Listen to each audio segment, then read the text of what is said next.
Hola, buenas tardes. Mi nombre es Diana Carolina Morán Rodríguez. Soy estudiante de la Facultad de Ingeniería Industrial de la Universidad Manuela Beltrán en Bogotá. Y hoy vamos a presentar para la materia de distribución en planta dos métodos de distribución conocidos como el método de eslabones y el método de Worchet. Este método de eslabones es un método pues relativamente sencillo. Inicialmente inicialmente se tiene la secuencia, se tiene la distribución de las piezas que se van a fabricar y la secuencia de procesos que ésta debe seguir. Finalmente cuenta con un volumen de piezas a fabricar de acuerdo a esa secuencia. Esta tabla normalmente nos la da el ejercicio. En esa relación de datos iniciamos con separar por eslabones las secuencias entre procesos. Entonces, ¿cómo se hace? Digamos que trabajándolo en un Excel, para hacerlo un poco más sencillo, lo que se hace es incluir celdas para empezar a unir las secuencias, que en este caso son las que están identificadas como las letras A, B, C, D, E, F, G y H. Entonces vamos a iniciar con la pieza A, en donde tenemos como un eslabón la relación entre el proceso A y el proceso D. Entonces lo vamos extrayendo en las celdas que incluimos. Finalmente vamos haciendo esta relación con cada uno de los procesos. Vamos a encontrar que la pieza A cuenta con 4 eslabones. Entonces, como encontramos el eslabón AB, DC, CE, EH. Seguimos con la pieza B. En la pieza B vamos a encontrar que no iniciamos con la actividad A, sino la actividad B.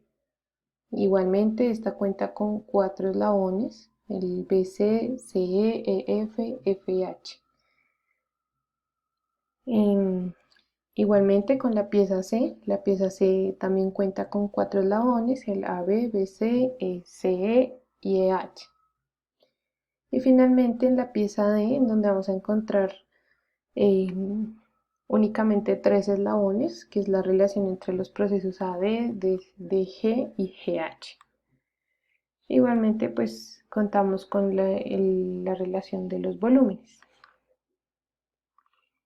Continuando en el Excel, lo que se puede hacer es unificar eh, o digamos que hacer la sumatoria de los eslabones dependiendo de su composición. Por ejemplo, entonces tenemos el eslabón AD, que podría ser también el inverso de A, que pues no es muy común, pero es importante tenerlo en cuenta. Entonces, de ese encontramos dos. Volvemos a la anterior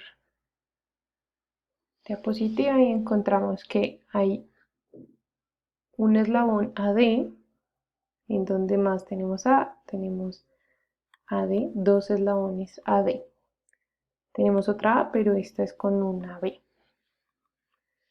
Entonces, acá ponemos que son dos eslabones los que tenemos y ponemos la relación de este eslabón. Entonces, uno es con A y el otro es con C.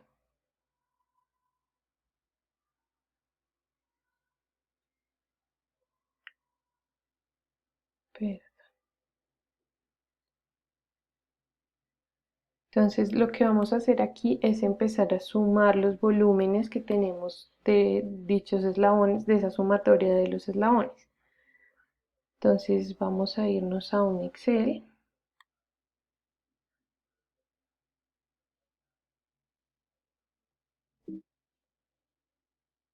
Entonces, en donde tenemos el ejercicio.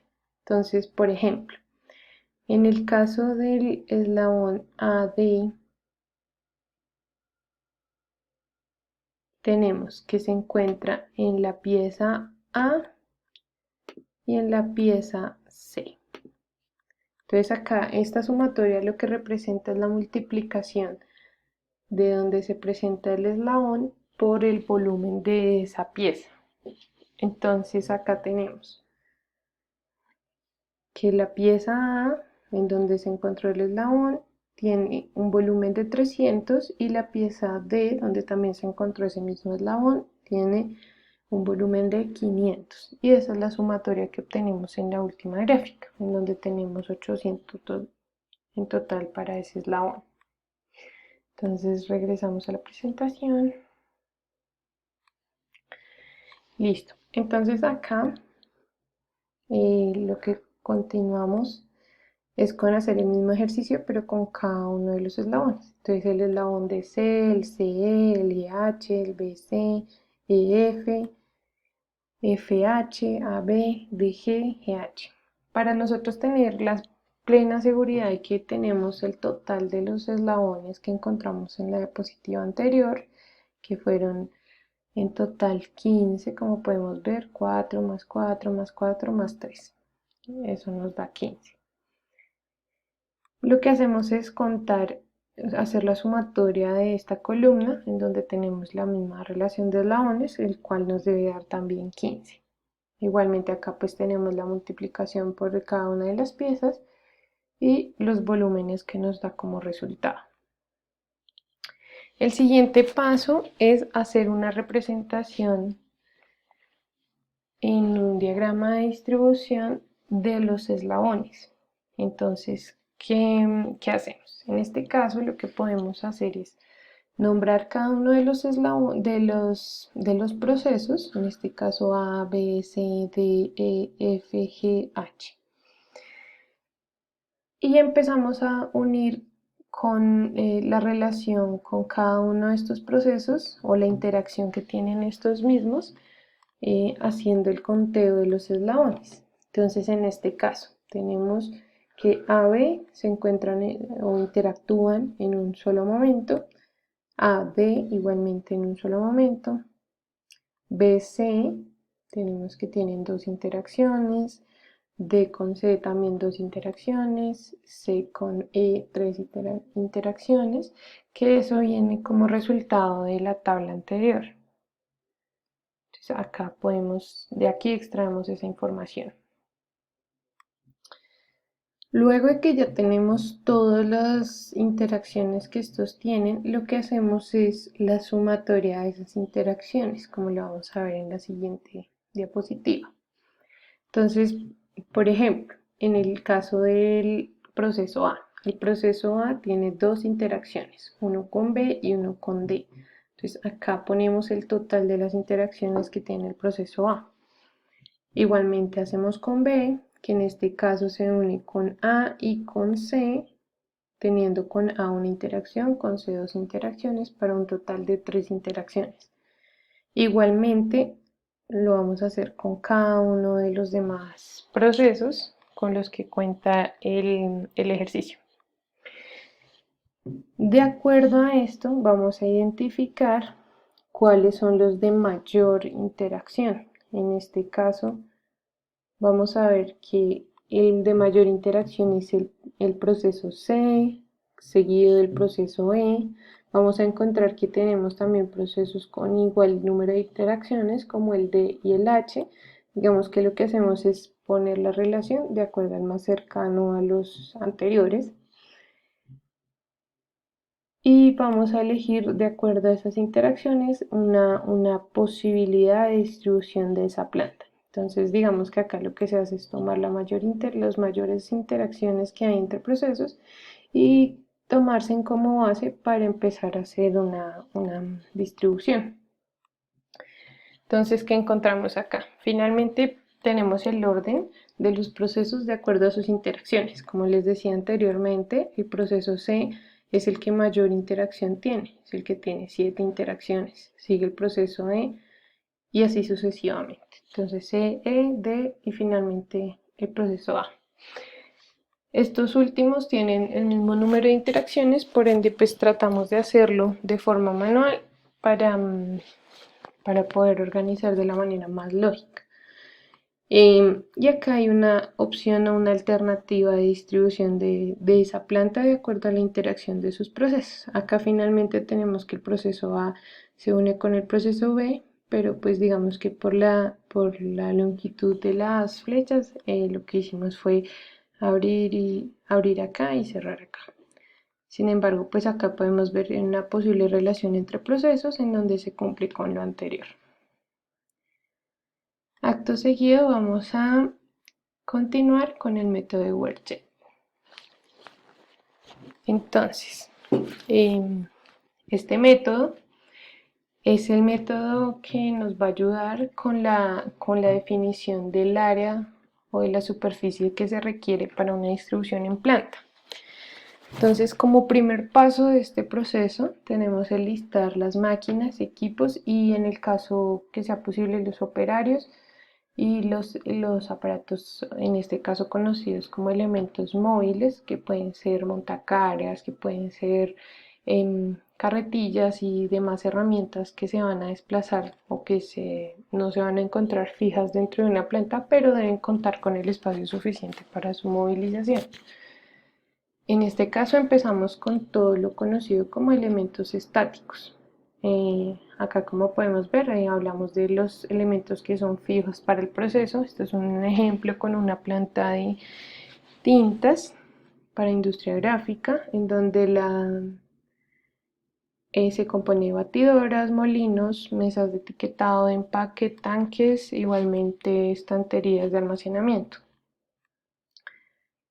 En este caso pues están únicamente mencionados los elementos estáticos, como dice acá la definición, que son las máquinas que van a estar fijas y tienen un espacio ya físico mínimo en la planta. El siguiente paso, hablamos de la superficie estática. La superficie estática se define de la siguiente manera. Es el equivalente al ancho por el largo de la maquinaria o del elemento estático. Entonces se debe tomar la medida de ancho, largo de todos estos dispositivos que están de forma permanente en la planta.